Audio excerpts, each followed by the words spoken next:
Question number 14. The total cost of dishwasher with a vacuum cleaner was rupees 78,750 rupees. The vacuum cleaner was sold at a profit of 37% and the dishwasher at a loss of 27%. If the sale price was same for both the items, then the cost price of the cheaper item will be.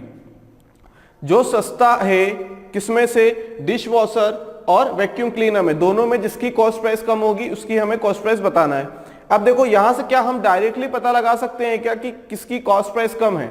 बिल्कुल लगा सकते हैं हम लोग यहां से, क्योंकि यहां पे देखो कि जो सेलिंग प्राइस है, जो सेलिंग प्राइस है किसकी, सेलिंग प्राइस ऑफ वैक्यूम और सेलिंग प्राइस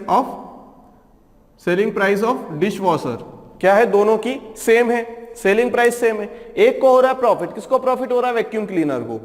किसको प्रॉफिट हो रहा है, वैक्यूम क्लीनर को। मतलब वैक्यूम क्लीनर के केस में SP इज ग्रेटर देन क्योंकि प्रॉफिट दे रहा है ना, तो CP ऑफ वैक्यूम क्लीनर। लेकिन अगर हम डिश वॉशर की बात करें तो वहां पे जो सेलिंग प्राइस है वो कम है किससे, कॉस्ट प्राइस से, तभी तो लॉस हो रहा है। इसका मतलब यहां पे हमने क्या देखा कि यहां पे अगर हम सेम सेलिंग प्राइस पे बेचते हैं तो सस्ता कौन रहेगा, वैक्यूम क्लीनर रहेगा। सस्ता कौन रहेगा, वैक्यूम क्लीनर। अब क्यों रहेगा सस्ता, क्योंकि यहां पे सेलिंग प्राइस सेम है, दोनों की सेलिंग प्राइस दोनों की सेम है, तो कॉस्ट प्राइस किसकी कम है, वैक्यूम क्लीनर की कॉस्ट प्राइस कम है ना, क्योंकि SP और ये दोनों तो बराबर है, ये दोनों बराबर हो गए, तो CPV से ये ज्यादा है और इससे ये ज्यादा है, तो कुल मिला के ये ज्यादा हो जाएगा और ये कम होगा, तो वैक्यूम क्लीनर क्या रहेगा, चीपर रहेगा। ठीक है, ये तो रही इसकी बात। अब करना कैसे, क्या बोला गया है, the total cost of dish washer with a vacuum cleaner wash, मतलब कॉस्ट प्राइस दी गई है, cost price of vacuum plus cost price of dish washer कितनी है, 78,750। Clear. The vacuum cleaner was sold at a profit of 37%। 37% मतलब क्या हो जाएगा, 37/100। 37/100 बात समझ में आ गई, क्या हो जाएगा 37/100। अब इन दोनों को ऐड कर दो, इन दोनों को अगर हम ऐड कर देंगे तो क्या आ जाएगा, ये अभी हमारे पास क्या है, ये प्रॉफिट है, प्रॉफिट बाय CP। अगर दोनों को ऐड कर दे हम लोग तो क्या आ जाएगा हमारे पास, SP/CP। किसके लिए ये किसके लिए, हमारे लिए वैक्यूम के लिए है। किसके लिए है, वैक्यूम क्लीनर के लिए। कितना आ जाएगा ये, 137/100, ये आ जाएगा रेशो। बात समझ में आ गई। अब क्या बोला गया है आगे, डिश वॉशर की बात की गई है, तो रेशो क्या है, लॉस बोला है ना, 27% का लॉस हो रहा है। अब 27% मतलब क्या, 27/100 लॉस हो रहा है, मतलब ये लॉस रहा होगा, लॉस बाय CP है ये। लॉस की बात की गई तो दोनों में से सब्सट्रैक्ट करेंगे तो SP/CP किसके लिए, डिश वॉशर के लिए कितना आ जाएगा, 73/100। 73/100 बात समझ में आ गई। अब SPV बराबर SPD है, तो इसे हम कुल मिला के क्या मान ले, इसे हम SP मान लेते हैं, है ना, दोनों को क्या मान ले, SP मान लेते हैं। तो यहां पे इसकी जो वैल्यू रखेंगे हम लोग, यहां पे जो वैल्यू रखेंगे तो यहां पे रिलेशन वाली वैल्यू रखेंगे तो किसी एक की वैल्यू आ जाएगी। अब देखो यहां पे अगर हम किसकी वैल्यू निकालें, SP की वैल्यू निकालें, selling price of vacuum cleaner कितना आ जाएगी, 137/100 multiply by cost price of vacuum cleaner. अब ये किसके बराबर रहेगी, ये किसके बराबर रहेगी, ये बराबर रहेगी सेलिंग प्राइस ऑफ D के बराबर, selling price of dish washer कितनी, 73/100 multiply by cost price of dish washer. अब ये दोनों क्या है, इक्वल रहेंगे। क्यों इक्वल रहेंगे, क्योंकि ये क्या है, सेलिंग प्राइस है, ये क्या है, सेलिंग प्राइस। अब दोनों की सेलिंग प्राइस इक्वल है, सेलिंग प्राइस ऑफ वैक्यूम, और ये क्या है, selling price of dish washer, है ना। बात समझ में आ गई। अब ये दोनों इक्वल है, अब दोनों इक्वल आ गए तो इसका मतलब क्या है, दोनों इक्वल आ गए तो इसका मतलब क्या है, यहां से ये जो कॉस्ट प्राइस V इंटू 137 बराबर, क्योंकि 100 से 100 कैंसिल हो जाएगा तो ये 73 CPD हो जाएगा। तो किसी एक की वैल्यू यहां पे, अब सस्ता कौन है, यहां से हमने निकाल लिया वैक्यूम क्लीनर सस्ता है, तो D की वैल्यू किसकी टर्म्स में रख दें, V की टर्म्स में रख दें हम लोग D की वैल्यू, तो ये CPV तो हो गया हमारे पास, अब सीपीडी की वैल्यू कितनी आ जाएगी, CPV into 137/73 is equal to 78750। Clear. अब यहां से सीपीवी अगर कॉमन निकालें तो कुल मिला के यहाँ पे 73 मल्टीप्लाई बाई 78750 हो जाएगा, और यहाँ एलसीएम ले लेंगे तो ये कितना हो जाएगा 73 प्लस 173 137 कितना हो जाएगा 210। बात समझ में आ गई, कितना हो जाएगा ये 210 हो जाएगा। क्लियर। अब एंडिंग में 5 आ रहा है, देखो सभी में 5 आ रहा है, ये वाला ऑप्शन कैंसिल कर दो क्योंकि जीरो तो आएगा ही नहीं, जीरो तो आने ही नहीं वाला है। क्लियर। अब क्या ये किससे कैंसिल हो सकता है, 21 से कैंसिल हो सकता है क्या, 7 से कैंसिल हो सकता है क्या, ये 7 से कैंसिल हो सकता है, 7 3 जा 7 1 जा 7 1 2 5, 3 से भी कैंसिल हो सकता है क्योंकि 5 प्लस 2 7 प्लस 1 8 प्लस 1 9, तो ये 3 से भी कैंसिल होगा, कितना 3 3 जा 9, बचा कितना 27, 375 इंटू 73, ये है रुपीज में। ये जो आंसर आएगा वही हमारा फाइनल आंसर रहेगा। ठीक है, 357 मल्टीप्लाई बाय 73, 375 मल्टीप्लाई बाय 73, 7 5 से 35 52 7 3 से 21 और 5 26, तो 27275 27275 27375 रहा होगा, 27375 27 ये कैरी हो जाएगा यहाँ पे कुछ एक, तो ये आंसर आएगा हमारा 27375। करके देख लेना 27375। क्लियर है, क्लियर है, कैलकुलेशन देख लेना एक बार। बाकी तरीका यही है, एसपीवी बराबर एसपीडी दिया हुआ है, तो यहां से एसपीवी बड़ा है क्योंकि यहां वैक्यूम को प्रॉफिट हो रहा है, यहां सीपीडी बड़ा है क्योंकि लॉस हो रहा है, किसको, डिशवॉशर को। हमने समझा कि ये दोनों जब वैल्यू इक्वल है तो सबसे छोटी वैल्यू ये हो जाएगी, इससे बड़ी वैल्यू ये, इससे बड़ी वैल्यू मतलब ये दोनों तो बराबर है, तो ये इससे छोटी है, मतलब सबसे बड़ा कौन है, सीपीडी बड़ा है, सीपीवी छोटा, तो सीपीवी की वैल्यू निकालनी पड़ेगी। अब हमने देखा 37% का प्रॉफिट हो रहा है किसको, वैक्यूम क्लीनर को, तो यहां से एसपी और सीपी में रिलेशन निकाला, यहां से भी एसपी और सीपी में रिलेशन निकाला 27% लॉस के साथ, तो यहां से दोनों को इक्वल किया, तो यहां से सीपीवी और सीपीडी में रिलेशन आ गया। जब रिलेशन आ जाएगा तो हमें किसकी वैल्यू चाहिए, हमें चाहिए वैक्यूम की, क्योंकि ये क्या है, चीपर है। अगर हमसे किसकी बात करता है वो डिशवॉशर की बात करें या महंगे वाले प्रोडक्ट की बात करता है, तो हम लोग डी की वैल्यू निकालते, तो वी की वैल्यू यहां पुट कर देते डी की टर्म्स में, तो डी आ जाता। अभी हमें वी की वैल्यू चाहिए तो हमने क्या किया, सीपीवी निकाला, कितना 27375। Clear. Question number 15, a rice trader buys 16 quintals of rice for rupees 5632, 20% rice is lost in transportation, at what rate should he sell to earn 25% profit। बोला गया है कि एक राइस ट्रेडर है, उसने क्या किया, 16 क्विंटल उसके पास क्या है, राइस है, उसे कहीं पे पहुंचाना है, उसमें क्या हो गया कि ये जो 20% राइस था, 16 क्विंटल्स था, उसका 20% राइस क्या हो गया, खराब हो गया या गिर गया या कुछ भी हो गया उसके साथ, लेकिन वो यूज में नहीं आया, मतलब लॉस्ट हो गया 20% राइस। ठीक है, अब जो बचा हुआ राइस है वही वो बेच पाएगा, वही क्या करेगा, वो बेच पाएगा। मान लो मंडी जा रहा है वो लेके, तो 20% राइस क्या हो गया, 16 कुंटल में से वो खराब हो गया है, गिर चुका है, लॉस्ट हो गया, तो जो बचा हुआ रहेगा 80% वही तो वो क्या करेगा, सेल करेगा। अब वो सेल करेगा तो उसे कितना परसेंट चाहिए, 25% का प्रॉफिट चाहिए, कितने का, 25% का प्रॉफिट।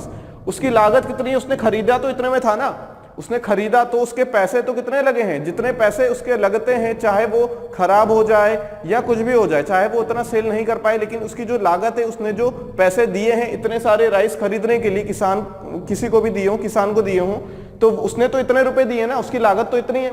अब इसी पे उसको क्या कमाना है, 25% का प्रॉफिट, 25% का प्रॉफिट कमाना है, क्योंकि अगर उसने 20% राइस खराब हो गए तो 80% पे अगर कमाना चाहेगा तो हर एक क्विंटल की जो सीपी रहेगी वो बढ़ जाएगी, क्योंकि 16 क्विंटल आ रहे हैं इतने रुपए में, तो जब 80% करेंगे तो जो भी इसका 80% आएगा 12 साढ़े 12 रुपए क्विंटल, तो हर एक क्विंटल इतने का बन जाएगा उसके लिए, है ना, उसकी प्राइस तो सेम रहेगी ना।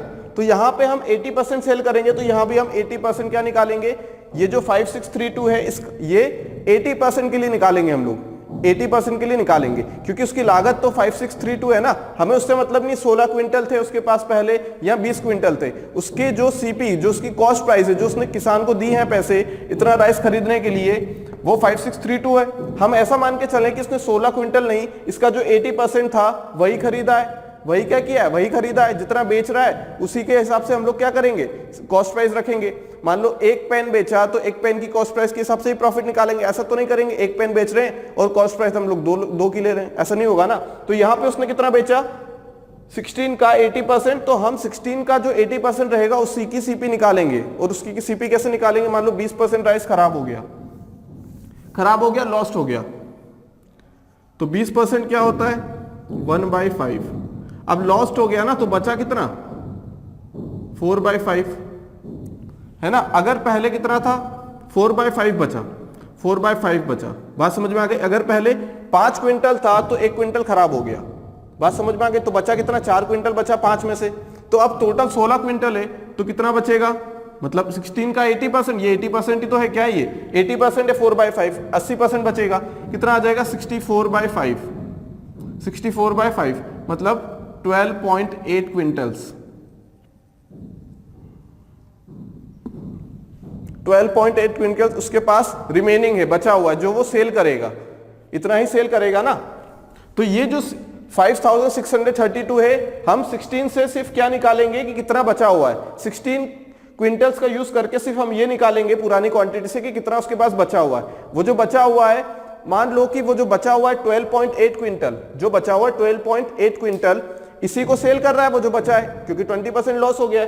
तो इसी के हिसाब से हम सीपी निकालेंगे, इससे डिवाइड नहीं करेंगे कि 16 क्विंटल राइस 5,632 रुपए का है। हम लोग बोलेंगे कि 12.8 quintals of rice bought for 5,632, मतलब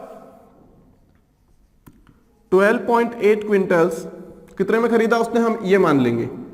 ठीक है, हमेशा ऐसे ही करना है, हमेशा ऐसा ही करना है। तो 1 क्विंटल की प्राइस कितनी हो जाएगी यहां पे 5632 डिवाइडेड बाय 12.8, और यही क्या आ जाएगा 1 क्विंटल के हिसाब से सीपी, क्योंकि पर क्विंटल पूछा है ना, तो हम पर क्विंटल के हिसाब से सीपी कॉस्ट प्राइस पर क्विंटल कितना हो जाएगा, अगर इसे सॉल्व करेंगे तो 8 से डिवाइड करें अगर तो ये आ जाएगा 16, है ना, कितना आ जाएगा 16, 8 7 56, ये 0, ये कितना हो जाएगा 4 0। ठीक है, अब ये 16 से डिवाइड 4 से डिवाइड कर लेते हैं, काम करते हैं इसे,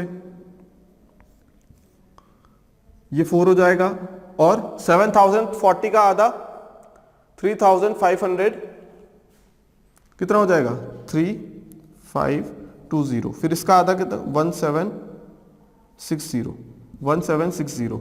अब इसे डिवाइड करेंगे 4 से, अब इसे डिवाइड कर लें 4 से तो कितना आ जाएगा 440, कितना आ जाएगा 440 आ जाएगा। ठीक है, सही किया हमने, कितना आ जाएगा 440 क्विंटल्स, है ना, रुपीस पर क्विंटल, रुपीस पर क्विंटल, है ना। 1 क्विंटल के हिसाब से 440 रुपए लग गए, पहले उसके कम लगते, क्योंकि यहां पे देखो 12.8 है, अगर इसकी जगह 16 हो जाता, डिनोमिनेटर बड़ा हो जाता तो ये कम हो जाता, क्योंकि हर एक क्विंटल की प्राइस फिर क्या हो जाती, कम हो जाती। लेकिन हमने क्या किया 20% लॉस कर दिया, मतलब कितना लॉस हो गया यहाँ पे 3.2 क्विंटल्स का लॉस हो गया, तो ये महंगा पड़ गया उसके, है ना, कम क्विंटल हो गए, लेकिन उसे कमाना तो 25% है। अब 25% कमाना उसे, प्रॉफिट चाहिए, मतलब 1/4, मतलब ये क्या है प्रॉफिट बाय सीपी। अगर कॉस्ट प्राइस उसकी 4 रुपए है तो प्रॉफिट उसे 1 रुपए का चाहिए। अगर प्रॉफिट की बात आएगी तो ऐड कर देंगे तो ये आ जाएगा 5/4, और ये प्रॉफिट हो जाएगा एसपी बाई सीपी। अब सीपी कॉस्ट प्राइस 1 क्विंटल का 440 रुपए है, 440 रुपए, तो ये कैंसिल हो जाएगा 110। तो सेलिंग प्राइस कितनी आ जाएगी, उसे कितने पे बेचना पड़ेगा हर एक क्विंटल को 550 रुपीस पर क्विंटल, इतने रुपए पे उसे बेचना पड़ेगा, तब जाके उसको कितना फायदा होगा 25% का। ठीक है, तो सिर्फ हमें यहां से याद क्या करना है कि जो इनिशियल किसी अगर लॉस हो रहा है तो लॉस होने के बाद जो क्वांटिटी बचेगी ना उससे हमें सीपी निकालना है, क्योंकि वही बिकेगा तो उसी का सीपी चाहिए। अब उसी का सीपी चाहिए, रुपीस तो इतने लग गए उसके, तो ये मान के चलो कि 16 क्विंटल थे ही नहीं, उसने कितने खरीदे थे, जो 80% बचेगा उतने ही खरीदे थे, उसी के हिसाब से हम सीपी निकालेंगे। बात समझ में आ गई। पिछले क्वेश्चन जैसा ही क्वेश्चन करते हैं एक और। A man bought 25 crates of oranges for 10,000 rupees। Crates मतलब जो कैरेट होती है, जिस टाइप से बनी होती है, जिसमें ऑरेंजेस या कोई भी फ्रूट रखा जाता है, ये जाली जाली टाइप का, ठीक है, ठीक है, इस टाइप से, ठीक है। तो ये क्या है, क्रेट्स है ऑरेंजेस की। कितने रुपए में उसने खरीदी है, 10,000 रुपए में। He lost 5 crates in order to earn a total profit of 25% of the total cost. He would have to sell each of the remaining crates at what rupees? Selling price पूछी गई है, अगर उसे कमाना है 25% का प्रॉफिट। उसके पास 25 से उसने 5 खो दी, बची कितनी, बची कितनी, रिमेनिंग क्रेट्स बची कितनी, 20 थी टोटल, 5 उसने, सॉरी 25 थी टोटल, 5 गुम हो गई, तो बची कितनी, 20। कितनी बची, 20। अब ये 20 पे ही 10,000 रुपए का खर्चा आएगा। 20 क्रेट्स कितने रुपए की मान के चल रहे हैं अब हम लोग, 10,000 रुपए की, है ना। क्योंकि पहले क्या हो रहा था कि 25 उसने खरीदी तो है, लेकिन 5 गुम हो गई, तो उसका क्या, वो जो कॉस्ट प्राइस है, जो उसकी कीमत थी, वो तो इन पे चढ़ जाएगी ना, इन बक्सों पे, इन क्रेट्स पे चढ़ जाएगी, मतलब इनकी प्राइस बढ़ जाएगी। तो एक क्रेट्स की कितनी कीमत, मतलब एक क्रेट्स कितने में खरीदी उसने, 10,000 डिवाइडेड बाय 20। पहले उसने किस हिसाब से खरीदी थी, ये कितने की होगी, 500 रुपए की, एक 500 रुपए की होगी। कितने की हो गई, एक 500 रुपए की। ये है कॉस्ट प्राइस, एक के लिए निकाल ली ना, तो कॉस्ट प्राइस फॉर 1 क्रेट। अगर पहले होता तो ये 400 रुपए की बिकती, है ना, हर एक के लिए उसने 400 रुपए दिए, लेकिन वो 400 रुपए डूब गए ना, गुम गए, तो ये सारे 100 रुपए हर बार इन पे चढ़ जाएंगे, है ना। तो अब देखो क्या हो रहा है, in order to earn a total profit of 25%, he would have to sell each of the remaining crates at, remaining मतलब 20 थी, हमने 20 के लिए निकाला था, तो 20 के लिए कॉस्ट प्राइस आ गई है 500। अगर पहले वाली कंडीशन होती तो सीपी कितना आ जाता, सीपी आ जाता हमारा कितना, 400 रुपए, कितना आ जाता, 400 रुपए। अब देखो हो क्या रहा है, कितना प्रॉफिट हो रहा है उसको, 25% का प्रॉफिट चाहिए, मतलब 1/4 का प्रॉफिट चाहिए, मतलब ये क्या है, प्रॉफिट बाय सीपी है। अगर ऐड कर देंगे, प्रॉफिट की बात हो रही है, तो ये आ जाएगा 5/4, ये आ जाएगा एसपी और ये आ जाएगा सीपी। अब सीपी हमने निकाल चुके हैं, सीपी कितना है यहाँ पे, ये मल्टीप्लाई हो जाएगा, सीपी यहाँ आ जाएगा इतने रुपए, कितना आ जाएगा, 2500 का 1250 और 625 रुपए। सेलिंग प्राइस आ जाएगी 625 रुपए। कैसे किया, 5 5 25, 2500 बाई 4, तो पहले आधा किया 2500 का 1250 का फिर से आधा करो 625, कितना आ जाएगा, 625 रुपए। पिछले क्वेश्चन जैसा ही है, बिल्कुल इजी है। यहाँ पे सिर्फ ध्यान इतना देना है कि हमारे पास जो रिमेनिंग है उसी से सीपी निकालना है, जो कि हम बेचना चाह रहे हैं। जो बचेगा वही तो बिकेगा, है ना, जो बचा हुआ वही तो बिकेगा, खो गया तो खो गया, जो बचा वही बिकेगा। तो जो बचा हुआ है 10,000, मान लो कि 10,000 में उसने कितने खरीदे हैं, जो बचे हुए उतने ही खरीदे, ऐसा मान लो 20 कैरेट खरीदे हैं। बात समझ में आ गई, कितना आएगा आंसर, 625 रुपए।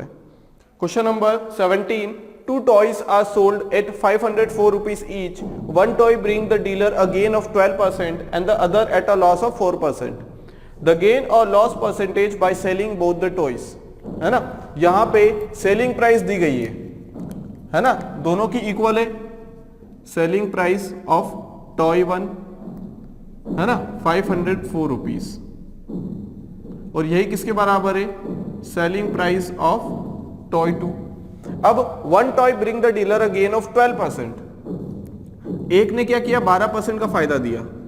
12% मतलब 3/25 इज इक्वल टू, ये फायदा दिया प्रॉफिट बाय सीपी। ऐड कर देंगे तो एसपी आ जाएगा, मतलब 28/25 क्या आ जाएगा, ये SP1 बाई CP1।